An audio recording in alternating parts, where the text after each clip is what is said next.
어둠이 끝나는 곳에서 다시 새로운 아침을, 주의 날을 우리에게 허락하여 주신 하나님께 감사를 드립니다. 우리에게 생명 있는 동안 주의 이름을 찬양할 이유를 주시고 찬송할 제목을 주신 하나님께 다시 소리 높여 함께 찬양과 감사를 고백했습니다.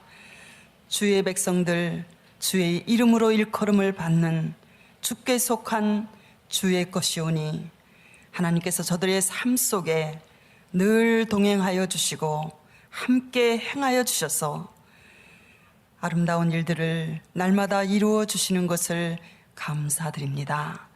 오늘 말씀을 통하여 용기와 소망과 새 힘을 얻을 수 있도록 진리의 영이신 성령께서 우리를 진리 가운데로 인도하여 주옵소서. 예수님의 이름으로 기도합니다. 아멘. 계속해서 다니엘서 9장 71회의 계시를 저희들이 공부하면서 이방인의 때를 겪고 있는 예루살렘이라는 제목으로 오늘 함께 그동안 공부한 내용을 좀 복습하면서 이방인의 때가 차기까지 예루살렘은 이방인에게 밟히리라. 예수님께서 누가복음 21장에 예언하신 말씀을 중심으로 해서 이방인의 때를 겪고 있는 예루살렘이라는 제목으로 우리가 하나님의 말씀을, 그 예언의 말씀이 어떻게 성취되었는가를 우리가 살펴보는 시간을 갖고자 합니다. BC 606년, 그리고 BC 587년, 그리고 BC 586년 세 차례에 걸친 바벨론의 느부갓네살 왕의 예루살렘 침공으로 말미암아 솔로몬이 모리아산 정상에 지은 성전이 불타버리고, 그리고 예루살렘 성은 파괴되었고 많은 엘리트들과 왕족들과 귀족들과 많은 사람들이 바벨론의 포로로 끌려갔고, 이때부터 예루살렘은 이방인의 발에 밟히게 되었습니다. 70년이 참에 우리가 그동안 공부한 대로 에레미야와 이사야 선지자를 통하여 미리 예언하신 말씀대로 BC 538년 페르시아 제국의 고레스 왕을 통하여 유대인들은 고국으로 돌아오게 되었습니다. 비록 주권을 상실한 피정복민으로 돌아왔지만 그들은 제한적인 자유를 누리면서 페르시아 제국으로부터 자치권을 인정받고 꿈에도 그리던 고국 예루살렘으로 돌아와서 제2성전, 곧 스룹바벨 성전을 그들은 완공하였습니다. 그러나 BC 332년 헬라의 알렉산더 대왕이 페르시아 제국을 멸망시킴으로 다시 이스라엘은, 유다는 헬라의 알렉산더 대왕의 지배권 안으로 다시 들어가게 되었고, 알렉산더 대왕이 일찍 죽자 그의 나라는 그의 부하 장군들에 의해서 네 나라로 분할되었습니다. 예루살렘은 그 네 나라 중에서 특별히 강하였던 두 나라, 곧 이집트의 헬라 톨레미 왕국과 그리고 시리아의, 북쪽 시리아의 헬라 셀라쿠스 왕조의 지배를 받게 되었던 것입니다. 그동안 우리가 자세히 다 공부한 내용이기 때문에 그냥 여러분에게 리마인드를 시켜드리는 것입니다. 특별히 이 시리아의 헬라 셀레우쿠스 왕조 중에서 안티오코스 에피파네스 4세라는 이 구약의 적그리스도라고 불리울 만큼 유대인들에게 하나님을 떠나 율법을 지키지 못하게 하고 안식일을 지키지 못하게 하고, 그리고 예루살렘에 올라가 절기를 지키지 못하게 하고 유대인의 음식법을 지키지 못하게 하고 어린아이에게 할례를 행하지 못하게 하고 모세오경을 가지고만 있어도 사형에 처하여 온 유대인들을 헬라화 시키려고 노력했던 구약의 적그리스도라고 불리우는 안티오코스 에피파네스 4세로 말미암아 당시 유대인 사회가 헬라파 유대인과 히브리파 유대인으로 나누어지는 이런 내부적인 갈등을 겪게 되었던 것입니다. 그러나 유다 지방의 제사장이었던 모딘이라는 곳에서 살고 있었던 마카리우스라는 제사장과 그의 아들들인 마카비 형제에 의해서 그들은 하시딤이라고 불리우는 바리새파 경건한 사람들과 힘을 합쳐서 바로 이 안티오코스 에피파네스 4세의 헬라군을 이스라엘 땅에서 완전히 쫓아내고 정치적으로 완전하게 독립을 하였습니다. 그것이 BC 164년으로부터 BC 64년 로마의 폼페이 장군이 예루살렘을 또 정복할 때까지 약 100년 동안 이스라엘은 오랜만에 독립을 누리면서 하시모니안 왕조를 세웠지만 문화적으로 이미 이스라엘 사회는 헬라화가 많이 진행된 상태에 있어서 헬라파 유대인들과 히브리파 유대인들의 갈등이 우리가 사도행전에서 볼 수 있듯이 예수님 당시에까지 계속되고 있었다는 것을 우리가 볼 수 있습니다. BC 63년 로마의 폼페이 장군이 예루살렘을 정복하고 헬라를 멸망시켰습니다.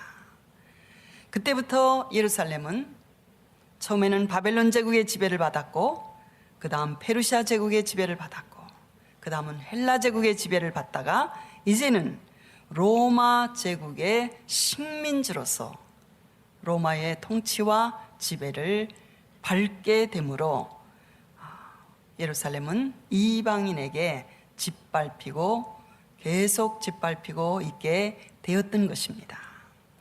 로마가 임명한 분봉왕 헤롯은 순수한 유대인이 아니었어요. 그는 이 하시모니안 왕조 때에 그는 그의 아버지가 에돔 사람이었는데 에서의 후예이죠.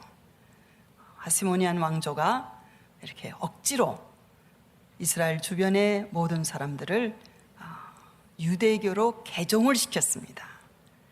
그 개종을 한 그 사람의 자손으로 이 로마가 임명한 분봉왕 헤롯 대왕이라고 성경에 기록된 이 헤롯은 유대인의 환심을 얻고자 제2성전인 수룹바벨 성전이 너무 낡고 퇴락하였음에 그것을 대대적으로 크게 증축하고 예루살렘을 화려한 도시로 재건했습니다.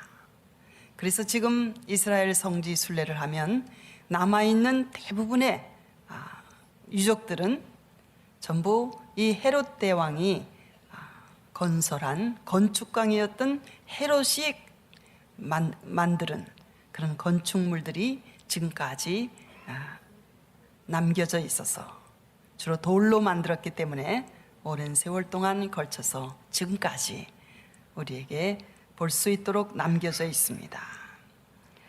그러나 로마 제국의 헤롯이 죽은 후 총독 정치가 세금을 더 많이 거두려고 포악한 총독 정치를 행하게 되매 AD 66년에 유대인들이 갈릴리 지방에서 반란을 일으켰습니다.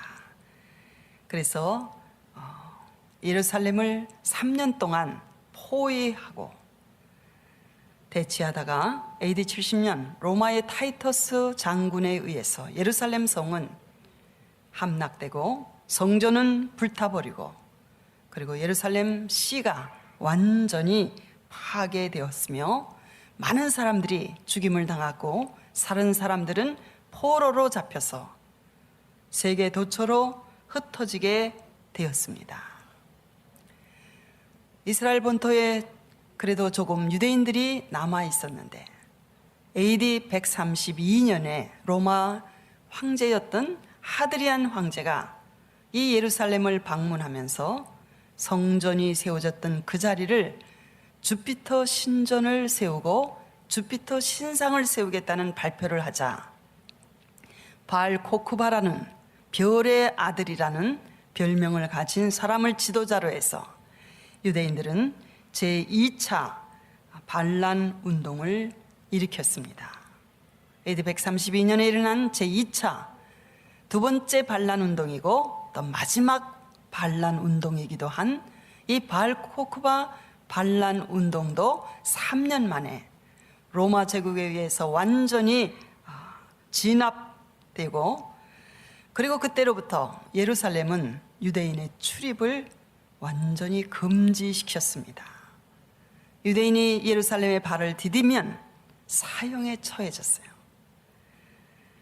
그리고 예루살렘을 로마식 도시 이름으로 바꾸어서 아엘리아 카페톨리아라는 이름으로 예루살렘을 부르게 되었고, 그리고 유다 땅, 이 가나안 땅은 블레셋 땅이라는 의미에서 블레셋 사람들이 살던 땅이라고, 그래서 팔레스타인이라고, 지금 우리가 부르기는 지금 팔레스타인이라고 부르죠.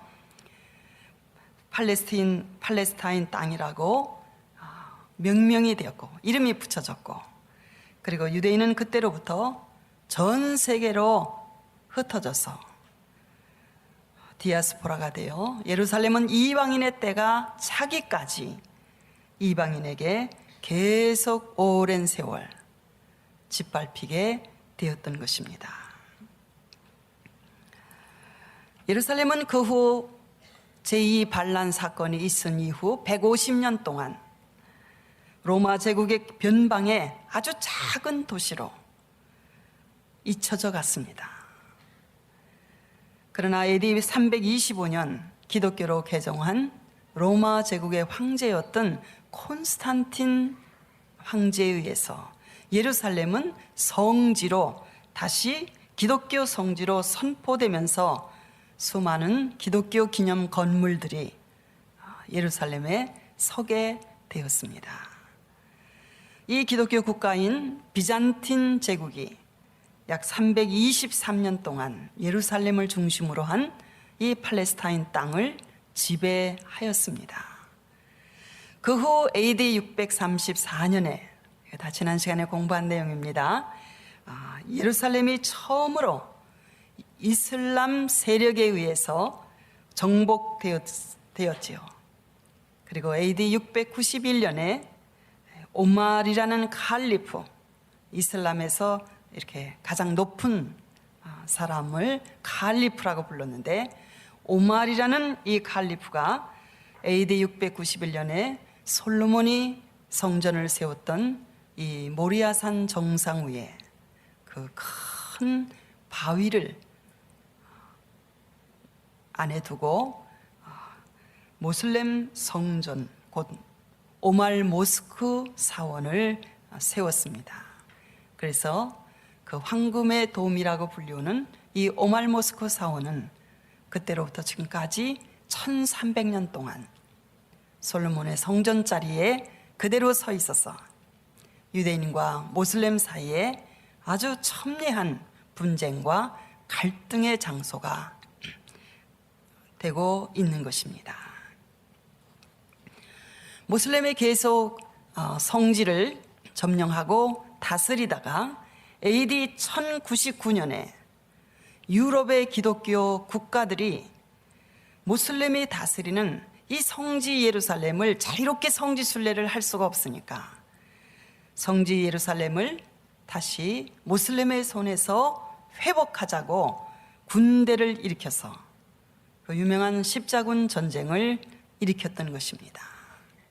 마침내 십자군들은 모슬렘 군대를 다 이스라엘 땅에서 쫓아내고 예루살렘을 점령했지만, 이 십자군 전쟁 과정에서 수많은 유대인들과 유대인의 회당을 불태워 살랐고 수많은 유대인들을 죽였고 그리고 수많은 모슬렘 사람들을 학살하였습니다. 이 십자군 전쟁의 여파로 인해서 유대인들이 기독교로 개종하기가 어려워요. 그리고 모슬렘도 기독교에 대한 원한을 가지게 되었어요. 십자군은 92년 동안 예루살렘을 지배하였습니다.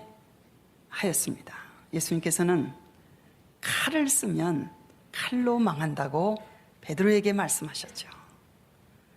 하나님은 우리에게 칼로 원수를 치라고 말씀하고 있지 않고 사랑의 법으로, 사랑으로 악을 선으로 이기라고 가르쳐 주셨는데, 십자군 전쟁을 통해서 유럽의 기독교 국가들은 캐톨릭은 많은 실수와 잘못을 저질렀다는 것이 역사의 교훈입니다.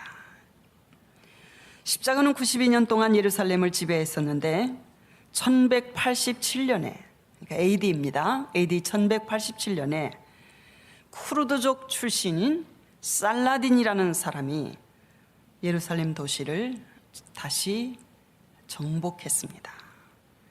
그래서 십자군들은 다 그 땅에서 다시 유럽으로 쫓겨나가게 되었습니다.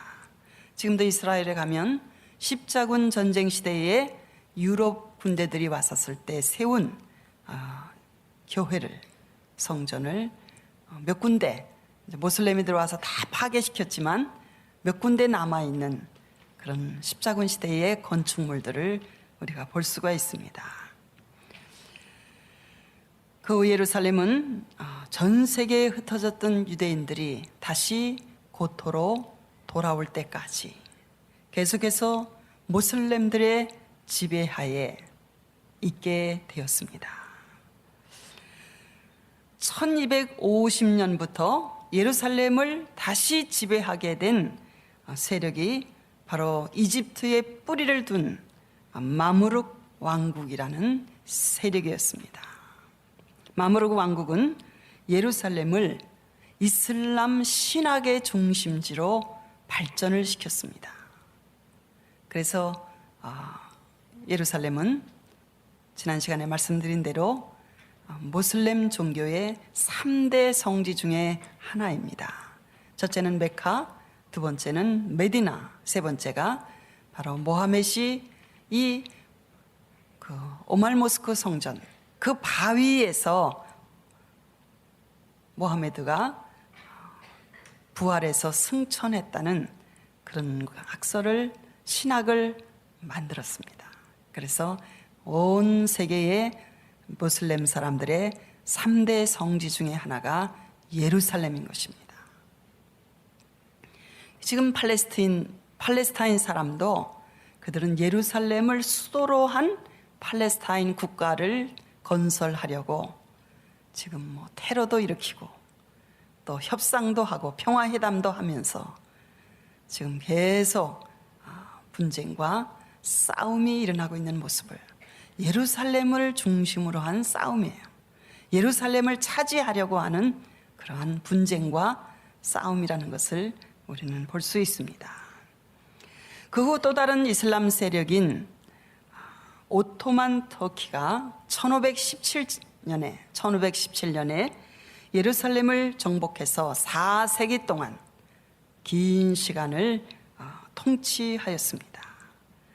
여러분들이 성지 예루살렘을 순례하시면 지금 예루살렘 성전을 둘러싸고 있는 그 구 예루살렘 성벽을 가시게 되는데 8개의 문으로 되어 있는 이 예루살렘 성벽이 바로 1540년경 오토만 터키의 슐레만 대제라는 그 왕이 예루살렘 성 둘레를 4km로 만들어서 한 변을 1km씩, 또 한 변을 1km, 다른 한 변을 1km, 그래서 4면을 1km씩 나누어서 8개의 문을 세운 그 성벽이, 성문이 지금까지도 1540년 오토만 터키의 슐레만 대제가 세운 성벽이, 그 문들이 지금까지 남아있는데 지금도 그 문을 통해서 출입을 합니다.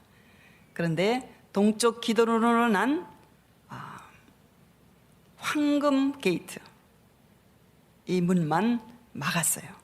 왜냐하면 예수님께서 스가랴서 14장에 보면 장차 재림하실 때 예루살렘 앞 동편 감람산 정상에 재림하실 것이라고 성경에 예언되어 있기 때문에 예수님이 그 감람산 정상에 재림하시면 동쪽 문인 이 황금 게이트를 통해서 예루살렘 성전 자리로 들어오실 것이기 때문에, 예루살렘 성에 입성하실 것이기 때문에 모슬렘 사람들이 예수님이 재림하셔서 들어오시지 못하도록 성문을 막아놓은 것이 바로 황금문입니다. 그 성문 막았다고 예수님이 못 들어오실까요? 그래도 예수님의 재림을 믿지 않는 기독교 신자보다는 모슬렘 사람들의 신앙이 훨씬 더 좋은 것 같습니다. 오토만 터키의 세력이 약화되면서 이 터키 제국이 1차 대전에 참여하였다가 세계 제1차 대전에 패배하면서 영국을 중심한 연합군이 예루살렘을 점령하게 되었습니다. 이때 유명한 영국의 알렌비 장군이 바로 1917년 예루살렘 북쪽에 있는 스코프 산을 통해서 예루살렘에 입성하고 터키군을 몰아내고 영국을 중심한 연합군이 예루살렘을 다시 점령하였습니다. 거대한 영토를 지배하였던 오토만 터키가 1차 대전에 패배한 후 분해되었어요. 여러 나라로, 요르단, 시리아, 이락, 이란, 여러 나라로, 이집트, 이런 여러 나라로 분해되면서 예루살렘과 이스라엘 땅은 영국의 위임 통치 구역으로 정하여져서 1922년부터 1948년까지 1948년 5월 14일까지 유엔의 결정에 의해서 영국이 예루살렘을, 팔레스틴 땅을 지배하고 점령하는 위임 통치를 하였던 것입니다. 바로 그 위임 통치가 끝나는 날 이스라엘이 신생 독립선언을 5월 14일 날 같은 날 역사적으로 하게 된 것입니다. 유대인들은 세계 도처의 디아스포라로 약 1900년 동안 AD 70년으로부터 독립할 때까지 1900년 동안 흩어졌고 주인이 떠나간, 주인이 없어진 이 주인 없는 이 땅에는 그동안 우리가 살펴본 대로 다양한 민족과 다양한 족속들이 이 땅에 들어와서 주인 행세를 하다가 또 떠나갔고 또 쫓겨나고 다시 들어오고 또 쫓겨나고 이런 일을 반복하게 되었는데, 그동안 예루살렘은 온갖 우상과 잡신을 섬기는 많은 종교와 문화의 흔적과 상처를 남기면서 예루살렘은 이방인의 때가 차기까지 철저하게 예수님이 예언하신 대로 이방인에 의해서 짓밟힘을 밟게 되었던 것입니다. AD 70년으로부터 나라 없는 민족으로 세계 도처에 흩어져 살던 유대인들은 어느 나라에 살든지 우리가 기도를 마칠 때 아멘으로 끝나는 것 같이 그들은 회당을 중심으로 해서 기도하면서 가정에서도 기도할 때마다 그들의 기도의 마지막 끝부분은 내년에는 예루살렘에서 라는 기도로 저들의 기도의 마지막 부분을 끝내면서 오랜 세월 동안 단일 민족으로서의 정체성과 저들의 아이덴티티와 그리고 동질성을, 유대인이라는 그 동질성을 잃어버리지 않고 기어이 1900년 만에, AD 70년으로부터는 1900년 만에 100여 개의 국으로부터, 흩어졌던 100여 개의 국으로부터 1948년 5월 14일 오랜 고토인 예루살렘으로 돌아와서 민족 국가를 재건했다는 것은 20세기의 기적으로 알려져 있는 것입니다. 우리는 일제 강점하에서 어제 광복 64년 도를 맞았는데 우리는 쫓겨나지도 않고 그 땅에 살면서 2차 대전이 끝난 후 일본이 패배하고 독립을 성취했는데 유대인들은 그 땅에서 철저하게 쫓겨나서 나라 없는 민족으로 전 세계에 1900년 동안 흩어져 살면서도 유대인이라는 정체성과 그 동질성을 잊어버리지 아니하고 100여 개국으로부터 돌아와서 그들에게는 언어도 없었어요. 이미 예수님 당시부터 히브리어를 사용하지 않았어요. 히브리어는 너무 거룩한 성경 언어이기 때문에 일상생활에 사용할 수 없다고 해서 그들은 아람어나 헬라어나 그리고 AD 70년 쫓겨난 이후로부터는 그들은 이디시라는 새로운 언어를 유대인들이 만들어냈어요. 그건 독일어와 히브리어와 아람어와 여러 가지 언어를 혼합해서 자기들끼리 어느 나라에 흩어졌든지 유대인들끼리 의사소통을 하기 위해서 이디시라는 언어를 만들어서 서로 자기 민족의 동질성과 정체성을 나누면서 유지하였던 것입니다.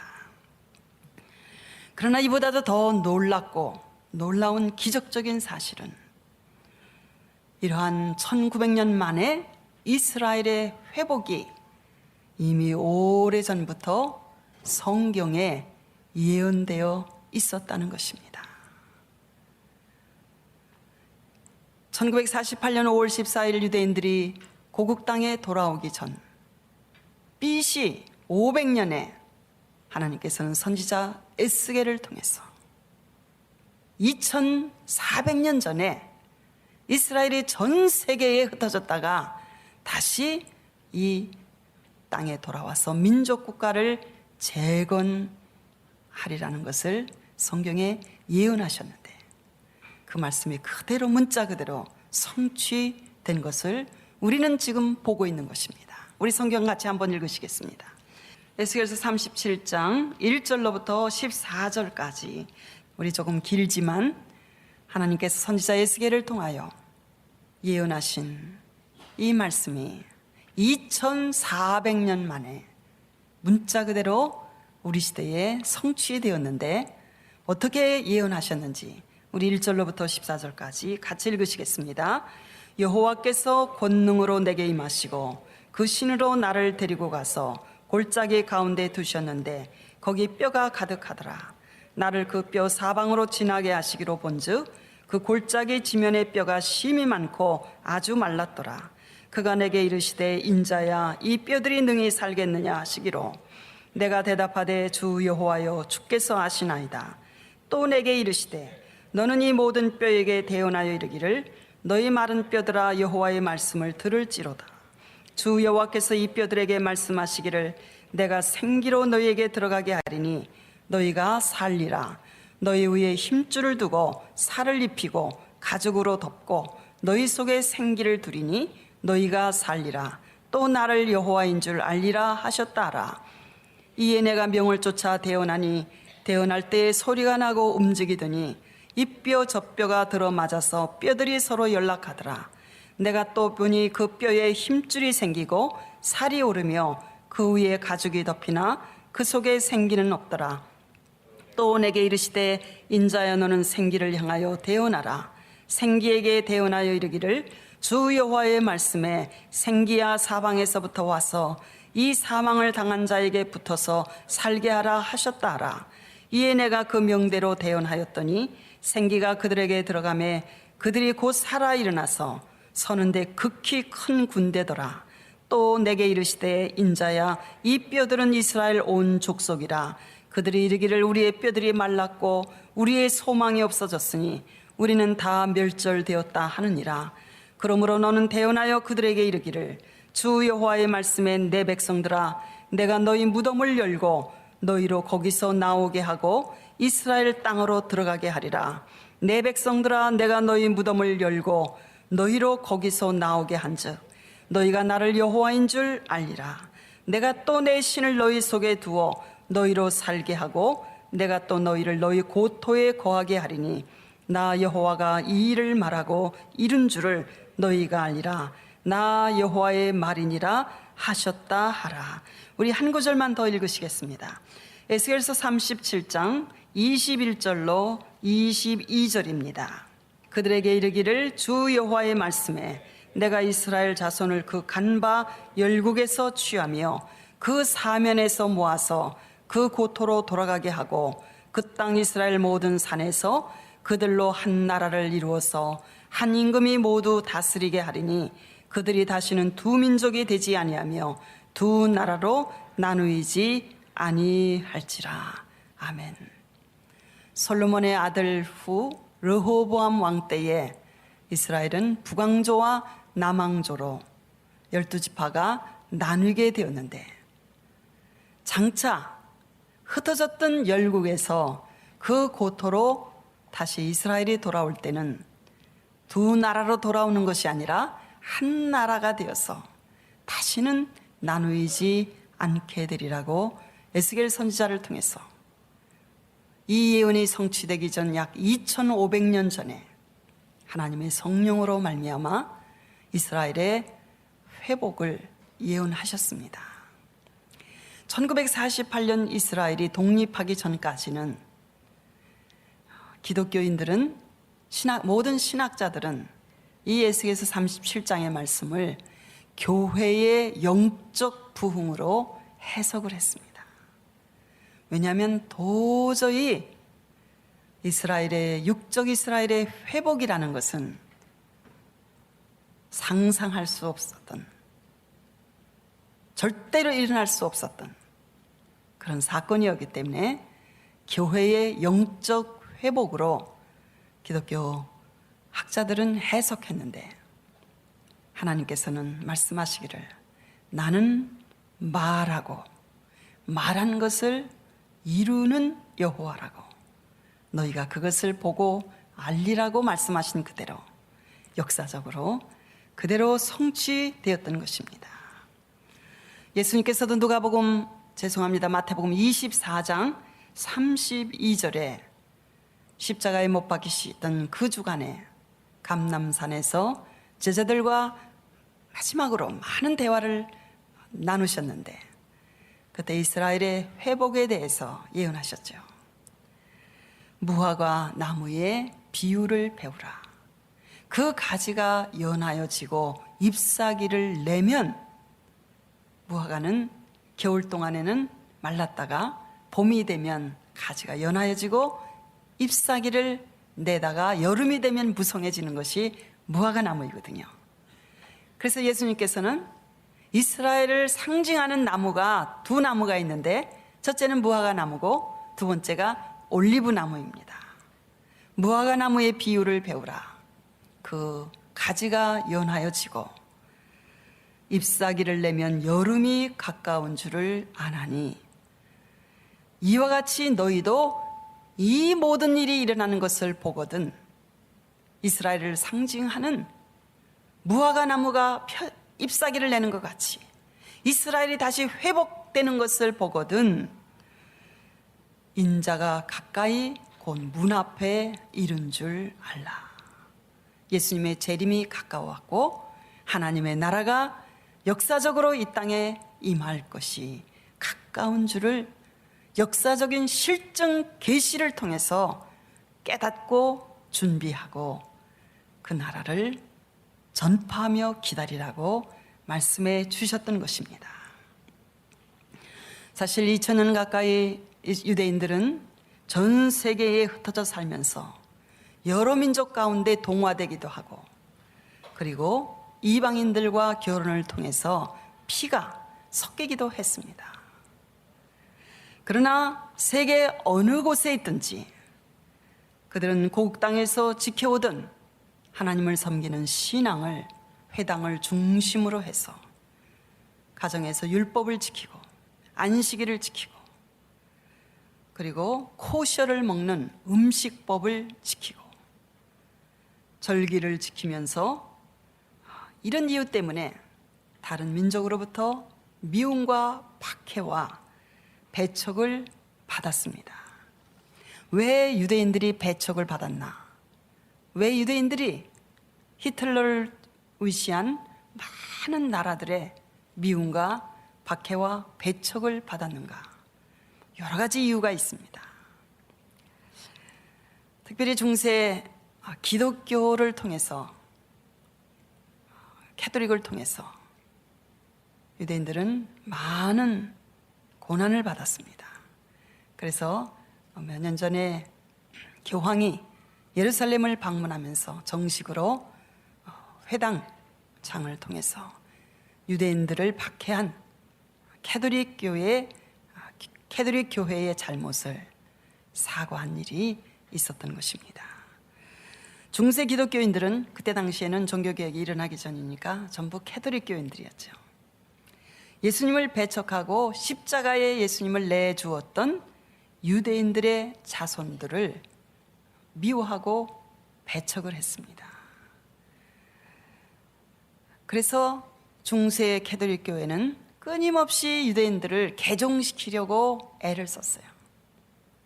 그러나 그들은 할 수 없이 개종하지 않으면 자기들이 뿌리를 내리고 살고 있었던 그 나라에서 쫓겨날 수밖에 없기 때문에, 추방당할 수밖에 없기 때문에 일부 유대인들은 개종을 했어요. 그러나 그 가정에서는 다시 유대교를 지키는, 진실로 개종하지 않은 유대인들이 훨씬 더 많았습니다. 그리고 기독교에 동화되지도 않았습니다. 그리고 교회는, 중세 때의 교회는 기독교인들이 고리대금업을 하는 것을 교회법으로 언금을 했습니다. 그래서 유대인들이 은행이라는 시스템을 우리가 요즘 사용하고 있는 체크라든가 이런 전부 은행에 관련된 경제 부분의 모든 것들은 다 유대인들의 손을 의해서 다 시작된 것이거든요. 그래서 유대인 은행업자들과 고리대금업자들이 기독교인들이 이자를 받고 돈을 빌려주는 고리대금업을 안 하니까 이제 유대인들이 그것을 맡아서 은행업을 하고 고리대금업을 하면서 그들이 부를 축적하게 된 거예요. 그러니까 도시의 가난한 노동자들과 시골에서 돈을 빌려서, 유대인 돈을 빌려서 농사를 짓던 가난한 소작인들은 그 빌린 돈을 힘들게 갚으면서 자기도 모르게 유대인에 대한 분노와 미움과 이런 유대인들에 대한 공격하는 엔티세미티즘이라고 불리우는 반유대인 정서가 싹트게 되었고, 이것이 바로 1880년대와 1890년대에 아주 급격하게 안티세미티즘 그런 사상이 유럽에 생겨나게 되었던 것입니다.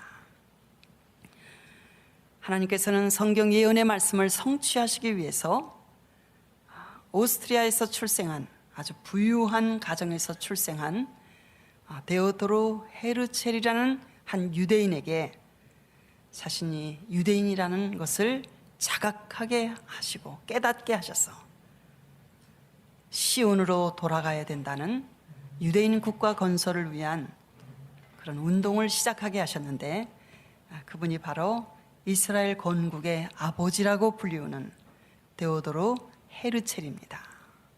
그는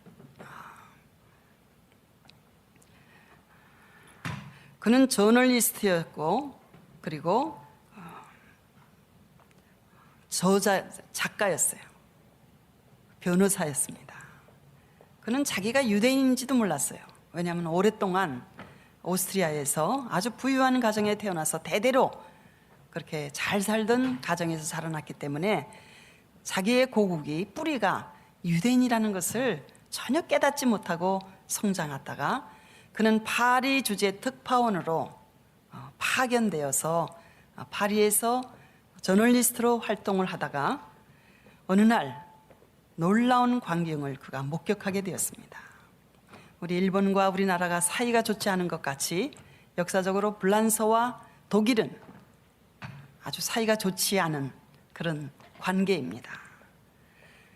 프랑스의 군사 기밀이 독일 군으로 새 나가고 있다는 정보가 프랑스 정보부에 의해서 이것이 입수가 되었습니다.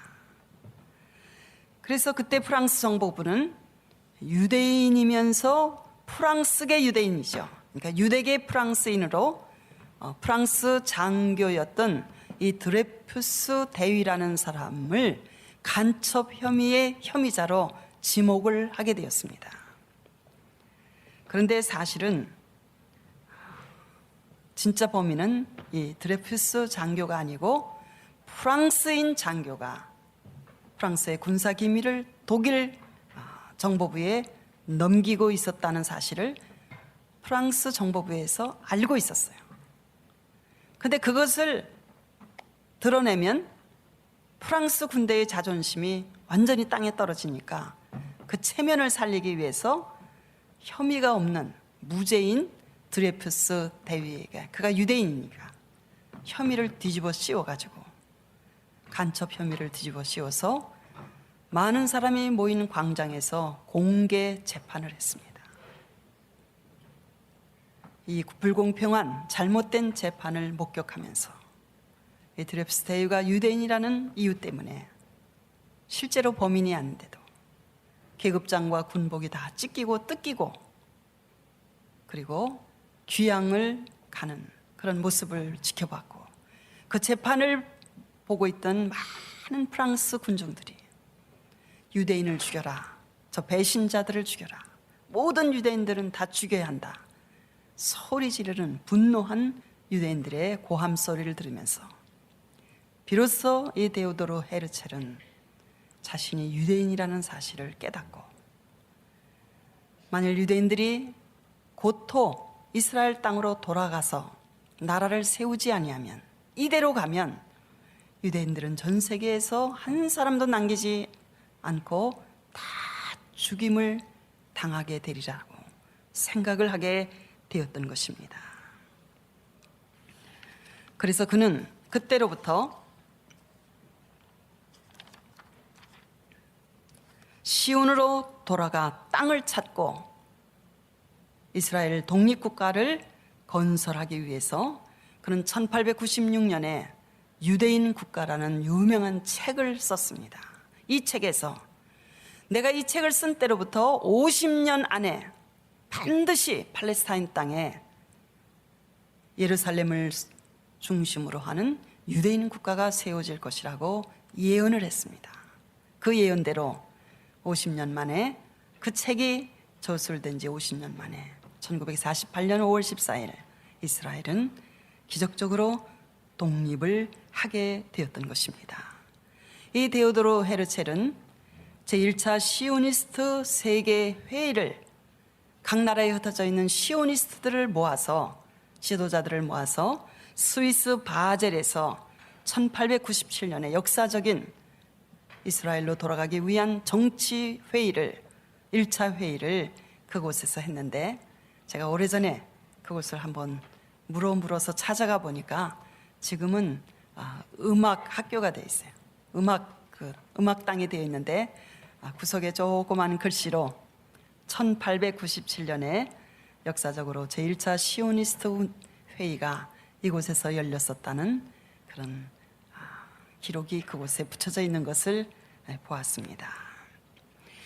그때로부터 프랑스계 유명한 부자인, 유대계 부자인 로스 차일드가가 돈을 대기 시작해가지고 부패한 터키 관리로부터 옛날 가나안 땅, 곧 지금의 팔레스타인 땅을 유대인들은 조금씩 땅을 사들이기 시작을 했습니다.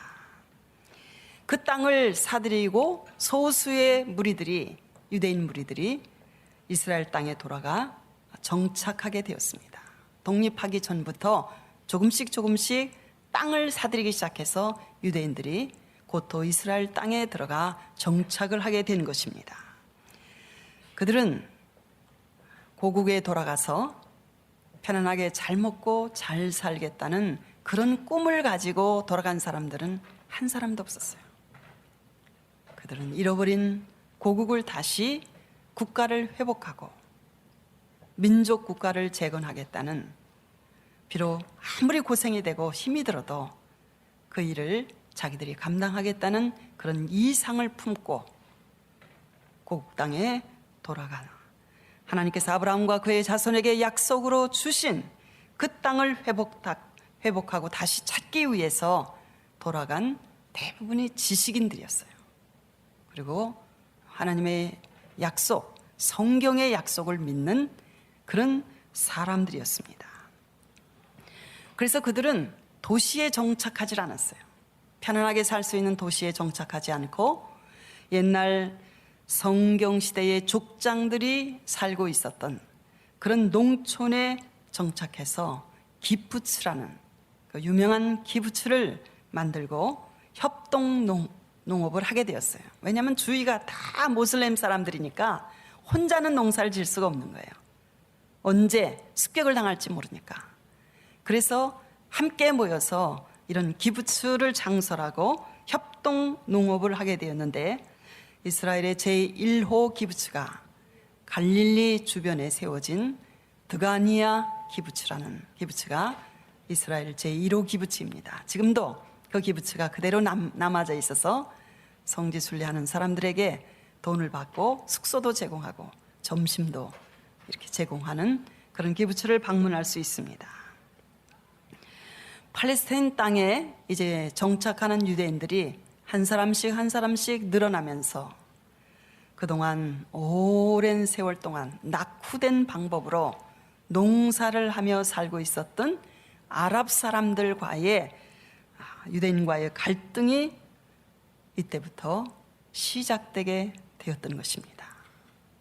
처음에는 아무 생각 없이 정착하는 유대인들을 바라보았는데, 그들은 유럽에서 새로운 지식과 그런 모든 농사 짓는, 그 기계 농사 짓는 발달된 그런 노하우를 가지고 와서 자기들하고는 비교할 수 없는 그런 농업을 하는 것을 보고 이제 아랍 사람들이 불안감을 느끼기 시작한 거예요. 자기들의 오랫동안 살아왔던 이 땅을 빼앗기게 되는 것이 아니냐 하는 불안감이 생겨서 이제 갈등이 그때로부터 싹트기 시작하는 것이었습니다. 이때 영국이 자기들의 식민지였던 우간다를 그 시오니스트 운동을 하는 지도자들에게 주겠다고 제안을 했습니다. 이 복잡한 가나안 땅에 돌아오지 말고 넓고 기름진 동아프리카에 영국의 식민지였던 우간다를 줄 테니까 거기다가 민족 국가를 재건하라는 제안을 했습니다. 시오니스트 지도자들은 많은 토론을 거친 후에 6차, 7차 시오니스트 회의에서 영국에 우간다를 주겠다는 제의를 거절했습니다. 왜냐하면 우간다는 하나님께서 유대인들에게, 아브라함과 그의 자손들에게 약속하신 약속의 기업의 땅이 아니었기 때문이었습니다. 히브리어에 땅이라는 단어가 두 가지가 있습니다. 하나는 아다마라는 단어인데 이것은 붉다는 뜻이에요.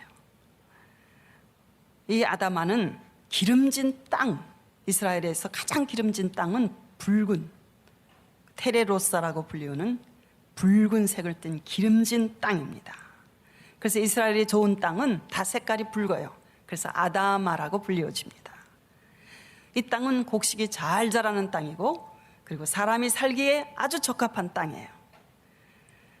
땅을 의미하는 히브리어의 다른 단어 하나가 에레츠라는 단어가 있습니다. 많이 들어보셨을 거예요. 에레츠 이스라엘이라는 단어가 신문에도 많이 등장하는 그런 히브리어입니다. 이 에레츠는 아다마처럼 좋은 땅이라는 그런 의미가 아니에요. 좋은 땅이든 혹은 나쁜 땅이든 농사짓기도 어려운 나쁜 땅이든 그렇게 구별되는 땅이 아닙니다.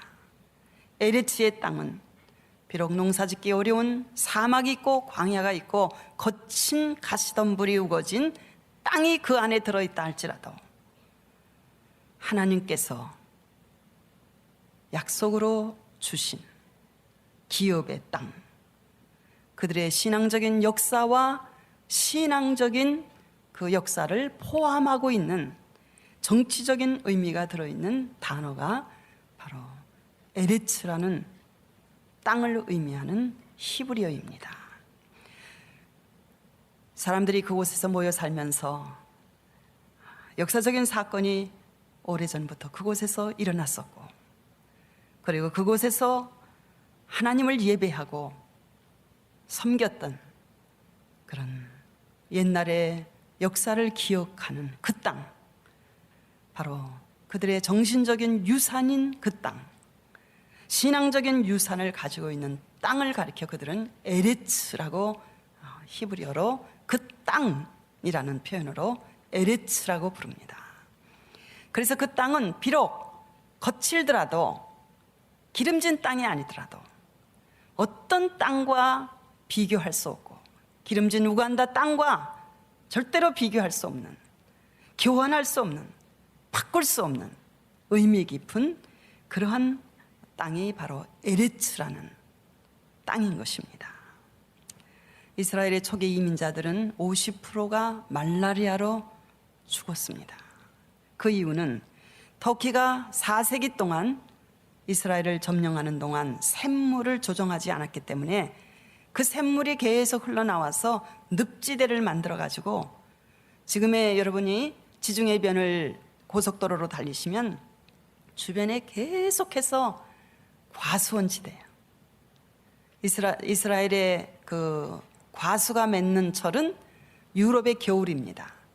그래서 거기서 오렌지나 많은 농산물을 수확해서 겨울 유럽에 수출을 하죠. 그것이 이 샤른 평야에서 대부분 소출이 나는데, 바로 이 초기 이민자들이 이스라엘 땅에 정착했을 때는 거기가 다 늪지대라 말라리아가 창궐하는 것이었어요. 그래서 그들은 이 늪지대를 말리면서 대부분 말라리아에 걸려서 50% 이상이 희생을 당하고 죽었습니다. 그리고 지금 이스라엘 땅에서 가장 비옥한 곳이 이스라엘의 땅바구니라고 불리우는 이스라엘 평야입니다. 무연한 평야예요. 거기서 많은 식량이 생산되는데 거기도 그 당시에 늪지대가 이루어져서 말라리아의 진원지였습니다. 이 늪지대를 말리고 이스라엘 골짜기를 개발하면서 어떤 때는 이민자들 절반 이상이 말라리아에 감염되어 죽어 나갔던 것입니다. 그러나 그 땅이 개발되었을 때 지금은 이스라엘 골짜기는 가장 비옥하고 아름다운 그런 이스라엘의 빵바구니가 될 수 있었습니다. 하나님께서 아브라함과 그의 자손에게 기업으로 주신 약속의 땅이기에 에레츠 그 땅은 물질적인 가치 기준에서 보는 땅이 아니라 하나님께서 그들에게 주셨다는 가치 기준을 가지고 그 땅을 볼 때에 비록 광야가 있고 가시덤불이 있고 거친 사막이 있다 할지라도 그 땅은 에레츠, 이스라엘의 아름다운 땅인 것입니다. 저는 마지막으로 이 에레츠라는 개념을 저와 여러분의 삶에 적용하기를 원합니다. 하나님께서 우리에게 가정을 주셨습니다. 일할 수 있는 일터를 주셨어요. 섬길 수 있는 교회를 주셨습니다. 그리고 우리에게 세계 선교의 사명을 주셨고 18억 5천만의 어린 영혼들을 가슴에 품고 저들의 선교를 위해서 기도할 수 있는 이런 사명을 주셨어요. 이게 우리의 에레츠입니다. 비록 우리의 힘으로 이것을 다 이룰 수 없고 해낼 수 없는 어려운 일이라 할지라도 이것은 하나님께서 우리에게 맡겨주신, 우리에게 약속하신 에레츠, 그 영역이고 그 땅입니다. 사랑하는 여러분, 참 이런 존귀한 사명을, 우리에게 큰 사명을 맡겨주신 것을 감사합니다. 우리 예수 믿었다 할지라도 그저 평범하게 동네 아줌마와 아저씨로, 동네 할머니 할아버지로 평생을 살다가 끝날 우리들인데, 하나님께서 우리에게